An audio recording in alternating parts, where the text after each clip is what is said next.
প্রধান উপদেষ্টা ডক্টর মোহাম্মদ ইউনূসের সঙ্গে সাক্ষাৎ সেনাবাহিনীর প্রধান ওয়াকারুজ্জামানের। দুপুরে প্রধান উপদেষ্টার কার্যালয়ে সাক্ষাৎ করেন সেনাপ্রধান। এর আগে 12 আগস্ট রাষ্ট্রীয় অতিথি ভবন যমুনায় প্রধান উপদেষ্টার সঙ্গে সাক্ষাৎ করেছিলেন সেনাপ্রধান।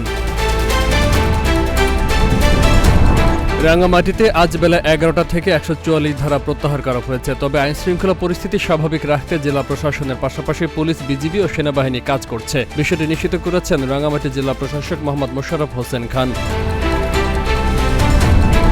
দুর্গাপূজায় ভারতে ইলিশ রপ্তানির অনুমতি দিয়েছে বাণিজ্য মন্ত্রণালয়, জানিয়েছেন মৎস্য উপদেষ্টা ফরিদা আখতার। এছাড়া ইলিশের প্রজনন বৃদ্ধিতে আগামী 13 অক্টোবর থেকে 3রা নভেম্বর পর্যন্ত 22 দিন সব ধরনের ইলিশ ধরা বিক্রি নিষিদ্ধ।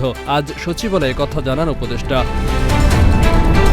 নদীর পানি শুধু রাজনীতি নয়, এটা কূটনীতি ও অর্থনীতিও। পানির ন্যায্য হিস্যায় অতীতের মতো আর নীরবতা নয়, মন্তব্য পরিবেশ উপদেষ্টা রিজওয়ানা হাসানের। আজ বন্যায় ক্ষতিগ্রস্ত ফেনীর পরশুরামের কালিকাপুর বল্লার মুখ বাঁধ দেখতে গিয়ে এই মন্তব্য করেন তিনি।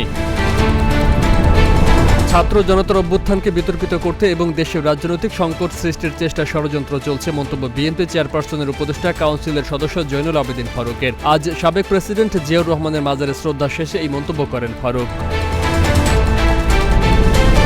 জাহাঙ্গীরনগর বিশ্ববিদ্যালয়ে শামীম মোল্লাকে পিটিয়ে হত্যার ঘটনায় এজাহারভুক্ত আসামি ইংরেজি বিভাগের শিক্ষার্থী মাহমুদুল হাসান রায়হানকে গ্রেফতার করেছে আশুলিয়া থানা পুলিশ। আজ সকালে গাজীপুরের জয়দেবপুরের হোতাপাড়া এলাকা থেকে রায়হানকে গ্রেফতার করা হয়। খাগড়াছড়িতে ব্যবসায়ী মামুন হত্যাকাণ্ডে 3 জনের নাম উল্লেখ সহ অজ্ঞাতনামা 10-12 জনকে আসামি করে মামলা। খাগড়াছড়ি সদর থানায় নিহতের স্ত্রী মুক্তা আক্তার বাদী হয়ে মামলাটি করেন।